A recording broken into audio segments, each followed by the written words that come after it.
بسم اللہ الرحمن الرحیم ایاک نعبد و ایاک نستعین اے چاند یہاں نہ نکلا کر بے نام سے سپنے دکھلا کر یہاں الٹی گنگا بہتی ہے اس دیش میں اندھے حاکم ہے نہ ڈرتے ہیں نہ نادم ہیں نہ لوگوں کے یہ خادم ہیں اس دیش میں ہے کاروبار بہت اس دیش میں گردے بکتے ہیں کچھ لوگ ہیں عالی شان بہت اور کچھ کا مقصد روٹی ہے کچھ لوگ ہیں عالی شان بہت اور کچھ کا مقصد روٹی ہے جو کہتے ہیں سب اچھا ہے مغرب کا راج ہی سچا ہے اے چاند یہاں نہ نکلا کر بے نام سے سپنے دکھلا کر میرے اسلام آباد بار کے تمام عہدیدار یہاں کے غیرت مند جرأت مند بہادر وکلا اسٹیج پر بیٹھے تمام مشران میڈیا کے دوست تمام کو السلام علیکم ورحمۃ اللہ وبرکاتہ میں ایمان مزاری صاحبہ کا یہاں کے باقی وکلا کا اپنے آئی ایل ایف کی ٹیم علی بخاری صاحب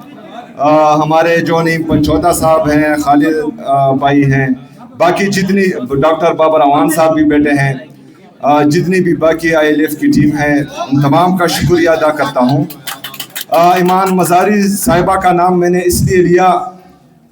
کیونکہ یہ مزاحمت کے دور میں ہمیں اپنی بہادر بہنوں چاہے وہ کے پی سے ہو اسلام آباد میں ہو بلوچستان میں ہو پنجاب میں ہو سندھ میں ہو گلگت بلتستان سے ہو یا آزاد جموں کشمیر سے ایک نئی تاریخ رقم کی ہے انہوں نے اور ان کو دیکھ کر ہمارے نوجوانوں کو حوصلہ ملتا ہے اور ان کو جرأت ملتی ہے اور وہ بھی جو ہے مزاحمت آئین اور قانون کی بالادستی کے لیے آزاد عدلیہ کی بحالی کے لیے ہمارے آزاد میڈیا کی بحالی کے لیے جدوجہد کر رہے ہیں جمہوریت کے لیے یہاں پر ہمارے کچھ صحافی میرے سامنے ہیں میرے رائٹ پہ مطیع اللہ جان صاحب لیفٹ پر اسد طور صاحب اور پرسوں جو ٹرائل ان ایبسینشیا میں ہمارے کچھ صحافی دوستوں کو کنوکٹ کیا گیا جس میں ڈاکٹر معید پیرزادہ صاحب ہیں صاحب شاکر صاحب ہیں یہ پہلی دفعہ نہیں ہوا جب شہید ارشد شریف صاحب پر پاکستان کی زمین تنگ کی گئی اور اس کو جو ہے یہاں پر انصاف نہیں مل رہا تھا اور ان کو حفاظت نہیں مل رہی تھی تو وہ پاکستان چھوڑ کر اپنی جان بچا کر باہر چلے گئے لیکن ان کو باہر بھی نہیں چھوڑا گیا حق اور سچ بولنے پر ان کو ملک سے باہر بھی شہید کر دیا گیا اسی طرح حق اور سچ بولنے پر پرسوں ہمارے ایک اور صحافی بھائی ڈاکٹر معید پیرزادہ صاحب پر بھی اٹیک کیا گیا تو کہنے کا مقصد یہ ہے کہ اس سے پہلے ہم بار بار یہ کہتے آئے ہیں کہ آج اگر مجھ پر ہے کل آپ پر آنی ہے اگر آج میرا گھر جل رہا ہے تو اس کی تپش آپ محسوس کریں گے لیکن اگر میرا گھر جل رہا ہے یا مجھ پر ہے اور آپ کھڑے ہو گئے میرے لیے آپ نے آواز اٹھائی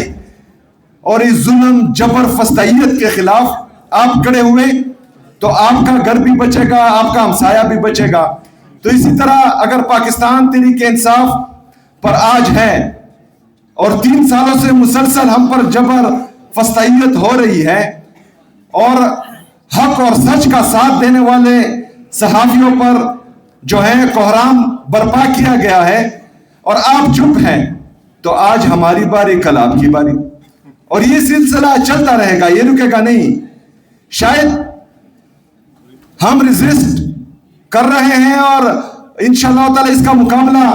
خون کے آخری قطرے تک اور آخری سانس چلنے تک ہم کریں گے لیکن اس سے پہلے ہم نے دیکھا ہے کہ کوئی ریزسٹ نہیں کر پائے گا آپ اتنا پھر ٹک نہیں پائے گے جتنا پاکستان تحریک انصاف ٹک پائی ہے اور جو صحافی آج ٹک پائے ہیں اور انہوں نے اپنی نوکریاں گنوائی ہیں اور اپنا ملک چھوڑا ہے وہ گئے ہیں، تو شاید کل کو کوئی اور صحافی ایسا نہ کر پائیں اور آپ کے لیے آواز اٹھانے والا بھی پھر کوئی نہیں ہوگا. تو ہم چاہتے ہیں جو عمران خان صاحب کی حقیقی آزادی کی تحریک ہے، جس میں صرف اور صرف جمہوریت کو مضبوط کرنا، آئین اور قانون کی بالادستی لانا، آزاد عدلیہ کی بحالی، کیونکہ چٹ کے ذریعے اگر فیصلے ہو رہے ہیں تو پھر ہم اور کیا گلے کر سکتے ہیں. 3 ججز جو یہ حکم دیتے ہیں سپرڈنٹ اڈیالہ جیل کو کہ میری ملاقات میرے لیڈر میرے قائد جناب عمران خان صاحب سے کرائی جائے، اور 3 ججز کے آرڈر ایک سپرڈنٹنٹ جو ہے وہ ردی کی ٹوکری میں پھینک دیتا ہے، تو ہم باقی انصاف کی کیا توقع کر سکتے ہیں؟ کون بچائے گا پاکستان؟ کون بچائے گا پاکستان؟ کون بچائے گا پاکستان؟ عمران خان صاحب، اس کو اللہ تعالیٰ نے سب کچھ دیا ہوا ہے، اس میں کسی چیز کی ضرورت ہی نہیں ہے. اگر وہ اس کے باوجود بھی جیل میں ہے تو وہ ہماری جنگ لڑ رہا ہے. وہ پاکستان میں ہر مکتبہ فکر کے لوگوں کی جنگ لڑ رہا ہے. اس کے ساتھ تو ہو رہا ہے، تقریباً 3 سال مکمل ہونے کو ہے. اس کے ساتھ جو ظلم جبر فسطائیت ہو رہی ہے وہ تمام دنیا کے سامنے ہے. عدت جیسے گھٹیا کیسز جس کا اسلامی تاریخ میں کوئی مثال نہیں ملتی، اس پر کیے گئے. توشہ خانہ کا کیس کیا ہے؟ مطلب گاڑیاں لینے والے آج حکمران بیٹھے ہیں اور قانونی طریقے سے کوئی چیز لینے والا جیل میں بیٹھا ہوا ہے. یہ مذاق بنایا ہوا ہے، اور یہ صرف عمران خان صاحب کے ساتھ مذاق نہیں ہے، یہ وکلا آپ کے ساتھ، آپ کی عدلیہ کے ساتھ، ہمارے ججز کے ساتھ، ان سب کے ساتھ مذاق ہو رہا ہے. اور آپ پر جو ہے یہ ہنس رہے ہیں بند کمروں میں. آپ لوگوں کو مفلوج کیا ہوا ان لوگوں نے. اگر عمران خان صاحب جیل میں ہے آج تو ہماری جنگ لڑ رہا ہے، ہر مکتبہ فکر کے لوگوں کی جنگ لڑ رہا ہے. تو ایک بندہ اگر ہم سب کی جنگ لڑ رہا ہے تو ہمیں یونائٹ ہونا ہے، ہم نے اس کا ساتھ دینا ہے.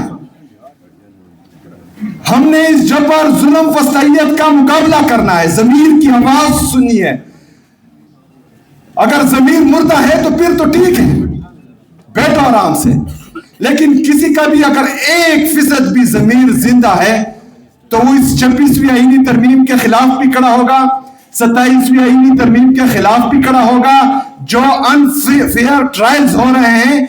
چاہے وہ صحافیوں کے ہیں چاہے پولیٹیشنز کے ہیں، اس کے خلاف بھی کھڑا ہوگا. اور یہ ڈیمانڈ کرے گا کہ جتنے بھی ہمارے پورے پاکستان میں سیاسی ورکرز ہیں جن کو ناحق قید کیا ہوا ہے، یہ ڈیمانڈ کریں گے کہ ان سب کو رہائی ملے. عمران خان صاحب ہیں، وہ اپنی رہائی کی بات نہیں کرتے، وہ فیئر ٹرائل کی بات کرتے ہیں. ہمارے عدالتیں اتنی مفلوج ہیں کہ جب عمران خان صاحب کہتے تھے کہ مجھے سیکیورٹی رسک ہے، میں